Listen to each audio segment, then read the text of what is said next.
Bienvenue à notre discussion. On plonge aujourd'hui au cœur d'une question, une question brûlante.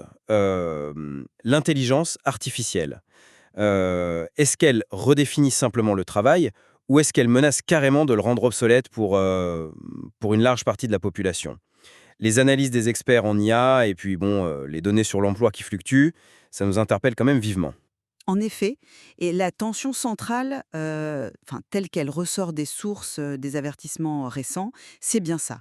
Est-ce que l'IA va provoquer une vague de chômage, sans précédent, qui frapperait vraiment de plein fouet les emplois d'entrée de gamme?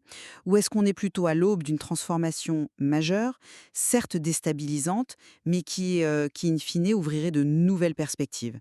Si on sait s'adapter, bien sûr. C'est précisément ça le nœud de notre échange. Alors, pour ma part, je soutiendrai que s'il y a va entraîner des suppressions d'emplois, ça c'est sûr, son impact principal sera une reconfiguration profonde du marché du travail.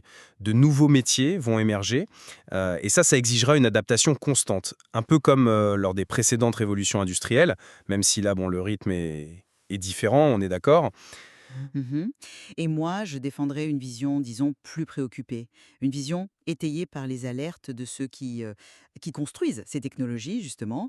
Je mettrais en lumière le risque tangible d'un chômage de masse, particulièrement pour ces emplois tremplins, là, qui sont essentiels. Et je questionnerais notre capacité réelle, en fait, à orchestrer une reconversion d'une ampleur et d'une rapidité potentiellement inédites. Oui, je comprends la préoccupation, mais il faut quand même la replacer dans une certaine perspective. Les vagues technologiques précédentes, elles ont toujours suscité des craintes similaires finalement. Le rapport du Forum économique mondial, le WEF, même s'il date un peu, 2024, il offrait une projection intéressante, une création nette d'emplois d'ici 2030. C'était quoi, 170 millions de postes créés contre 92 millions détruits. Et si on regarde les métiers cités, spécialistes big data, ingénieurs fintech, experts IA et machine learning, développeurs logiciels accès IA, spécialistes des véhicules autonomes, ce sont des rôles qui sont directement issus de cette vague technologique. Et parallèlement, le même rapport montrait une explosion vraiment des inscriptions aux formations en IA entre 2022 et 2024. Ça, c'est pas anodin. Ça montre une dynamique d'adaptation qui est déjà là, quoi, sur le terrain. Puis il y a des initiatives prospectives, comme celle mentionnée autour d'OpenAI, une plateforme emploi nouvelle génération ou une université IA gratuite. Ça signale une prise de conscience au plus haut niveau. Sam Altman lui-même, il insiste sur la persistance du besoin humain dans des domaines comme l'éducation, par exemple. Donc l'enjeu est colossal, c'est vrai, mais il appelle à l'action adaptative, pas à la résignation. Je vois bien la logique de la transformation, oui, mais elle semble faire un peu de cas des avertissements très spécifiques et récents. Prenez Dario Amodei, le PDG d'Anthropic. Il maintient, chiffre à l'appui selon lui, que l'IA pourrait carrément balayer la moitié des emplois de débutants d'ici 2030. 6 ans, c'est demain, quoi. Et il ne parle pas d'emplois abstraits, là. Il parle de ces postes de col blanc débutants, les assistants juridiques pour la relecture, les employés administratifs, les opérateurs de saisie en compta ou en RH, mais aussi les employés de poste, les guichetiers, les caissiers, enfin tous ces métiers qui constituent souvent ce que j'appelle le pont vers l'emploi stable pour les jeunes adultes. Si ça disparaît massivement, les conséquences sociales seraient désastreuses. D'ailleurs, un ancien cadre de Google a même qualifié d'absurde, je crois, l'idée d'une création nette d'emplois par l'IA. Et puis, franchement, la pertinence des chiffres du WEF établi avant la démonstration de force de modèles comme Gemini 2.5 Pro ou GPT-5 Pro, des modèles capables de tâches cognitives complexes, leur pertinence me semble devoir être sérieusement interrogée. Et n'oublions pas l'alerte de Geoffrey Hinton sur l'aggravation des inégalités. L'IA comme outil permettant aux détenteurs de capitaux de remplacer le travail, concentrant les profits et augmentant la précarité. C'est une critique fondamentale qui lie la technologie à notre système économique. Et l'idée de reconvertir facilement 92 millions de personnes, les fameux 92 millions, vers des rôles d'hyper spécialistes en IA, ça me paraît relever d'un optimisme difficile à justifier quand même. Vous mettez en avant la rapidité et l'ampleur, et c'est vrai, c'est effectivement là que le parallèle avec les révolutions passées atteint ses limites. Le rythme est, oui, il est sans commune mesure. Toutefois, euh, gardons-nous des scénarios apocalyptiques. La prédiction de 99% des travailleurs remplacés d'ici 2030 par Romanian Pulski, par exemple. Bon, ça semble un peu déconnecté des réalités opérationnelles actuelles, même si l'intention est d'alerter, bien sûr. La convergence des avertissements d'experts comme Amodé et Intone, elle est indéniable, oui, et elle doit être prise au sérieux. Pas comme une condamnation, mais plutôt comme un appel à l'action. Et cette action, justement, elle commence. L'augmentation exponentielle des inscriptions aux formations IA que j'évoquais, basée sur les données du WIF, n'est-elle pas justement une preuve que l'adaptation, ce n'est pas qu'un concept? C'est une réalité en marche. Les individus, les entreprises, ils investissent massivement pour acquérir ces compétences. Même les projets d'OpenAI, même s'ils sont encore embryonnaires, ils indiquent une direction, la nécessité de créer des outils pour accompagner cette transition. Est-ce que vous pensez vraiment que ces signaux d'adaptation sont négligeables face aux avertissements? Négligeable, non, mais potentiellement insuffisant et surtout trop lent face à la menace spécifique décrite par Amodei. Revenons à son échéance, 2030, et sa cible, les emplois débutants. Le problème du pont dont je parle, c'est pas juste une question économique, hein, c'est un enjeu de cohésion sociale, de trajectoire de vie pour des millions de jeunes.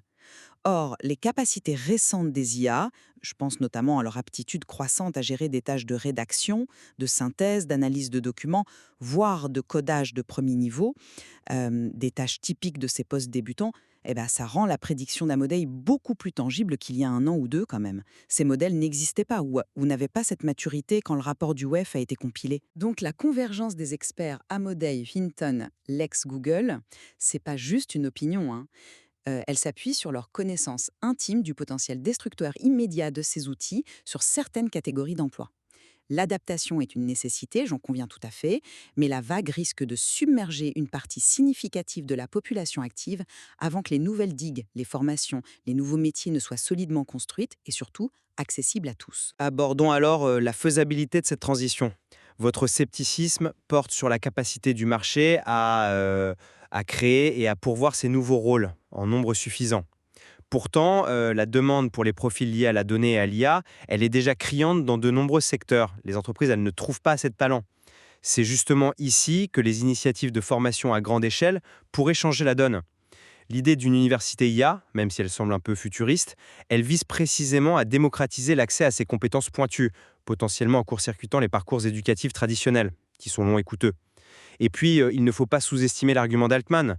Même avec une IA omniprésente, la composante humaine, l'empathie, le jugement complexe, la créativité vraiment originale, restera selon lui déterminante dans des secteurs comme l'éducation, le soin, la création artistique. L'IA deviendrait alors un assistant surpuissant, un copilote, mais pas nécessairement un remplaçant systématique.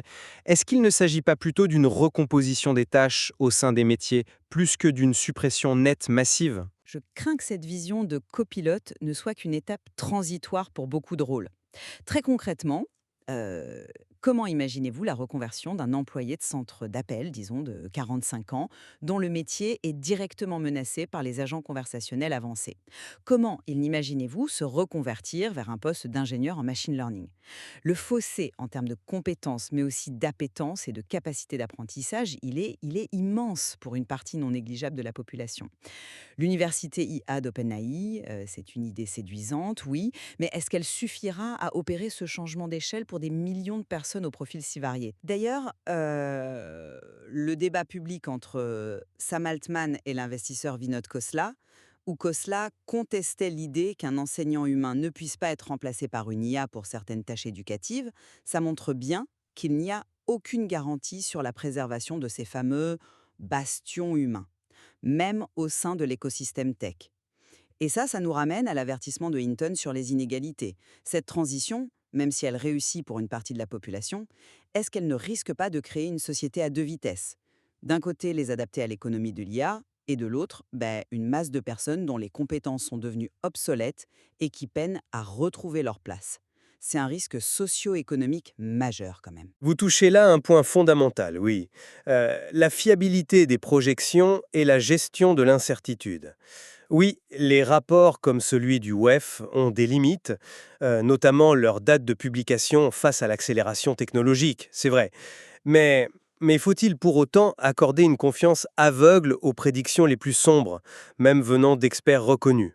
Se concentrer uniquement sur les destructions d'emplois potentiels, c'est un peu ignorer la dynamique de création qui a toujours accompagné les ruptures technologiques. Même si le solde net est incertain et probablement difficile à prévoir avec précision, cette dynamique créatrice existe. Elle est déjà visible dans les secteurs de pointe. L'incertitude actuelle ne devrait pas nous conduire au fatalisme, mais plutôt nous pousser à l'action préventive. Investir massivement dans la formation continue, initiale aussi, repenser nos systèmes d'éducation pour développer les compétences du futur, la pensée critique, la créativité, la collaboration avec l'IA, et puis adapter nos modèles sociaux pour accompagner ceux qui seront le plus durement touchés par la transition. Est-ce qu'il ne vaut pas mieux parier sur notre capacité d'adaptation collective finalement? Je ne prône pas le fatalisme, non, mais la lucidité. La lucidité face à des avertissements qui sont convergents, argumentés et qui viennent de ceux qui sont aux commandes. Souligner les limites du rapport du WEF, ce n'est pas le rejeter en bloc, c'est juste reconnaître qu'il sous-estime probablement l'impact des IA de dernière génération. La crédibilité d'un Amodé ou d'un Hinton, elle ne vient pas de nulle part, elle est fondée sur leur compréhension profonde des capacités réelles et imminentes de ces technologies. Quand Amodé cible spécifiquement la moitié des emplois débutants d'ici 2030, il ne sort pas ce chiffre d'un chapeau. Il l'évalue au regard des performances des modèles actuels sur des tâches concrètes. Donc, minimiser ces alertes au nom d'une dynamique de création qui est encore largement spéculative quant à son ampleur et sa capacité à absorber la main-d'œuvre déplacée, ça me semble une posture risquée. La prudence commanderait plutôt d'envisager sérieusement des scénarios difficiles et de préparer des réponses systémiques, peut-être même au-delà de la simple adaptation individuelle par la formation. Faut-il vraiment attendre d'avoir la certitude absolue du désastre pour commencer à construire des filets de sécurité beaucoup plus robustes? Bon, pour résumer ma position, l'IA est un défi majeur, oui, sans aucun doute, particulièrement pour les emplois moins qualifiés ou répétitifs et les postes d'entrée. Mais elle est surtout une force de transformation qui génère de nouvelles opportunités. Opportunités concentrées sur la maîtrise de la technologie elle-même et des données qu'elle traite. La clé pour moi, elle est dans notre capacité collective à anticiper, à former et à accompagner cette transition vers un marché du travail où la collaboration homme-machine sera la norme et où les compétences humaines uniques conserveront leur valeur. L'adaptation proactive, voilà, c'est notre meilleure stratégie. Hmm. De mon côté, je conclus en réitérant que les alertes sur des suppressions d'emplois massives et rapides qui touchent une population cruciale pour notre équilibre social, les jeunes débutants, eh bien ces alertes sont crédibles et possiblement sous-évaluées. La faisabilité d'une reconversion à l'échelle nécessaire demeure une inconnue majeure et le risque d'une aggravation spectaculaire des inégalités est prégnant. Les mécanismes d'adaptation actuels ou envisagés pourraient s'avérer insuffisants face à la vitesse et à la magnitude du choc technologique qui s'annonce. Et ça nous oblige peut-être à repenser plus fondamentalement la place même du travail dans nos sociétés. Il est manifeste qu'on fait face à une question d'une complexité vertigineuse, où les certitudes sont une denrée rare. Nos deux perspectives s'appuient sur les informations dont nous disposons, les projections, les avis d'experts, les signaux faibles d'adaptation, tout en reconnaissant, je crois, les angles morts et l'imprévisibilité qui est inhérente à une telle transformation. Absolument, il n'y a pas de réponse unique ou définitive à ce stade. L'essentiel, c'est de maintenir ce débat ouvert, d'examiner toutes les facettes du problème, y compris les plus inquiétantes, et de stimuler une réflexion collective et des actions concrètes pour naviguer au mieux cette période de changement radical. Nous espérons en tout cas que cet échange aura contribué à éclairer les différents aspects de cet enjeu crucial pour notre avenir commun.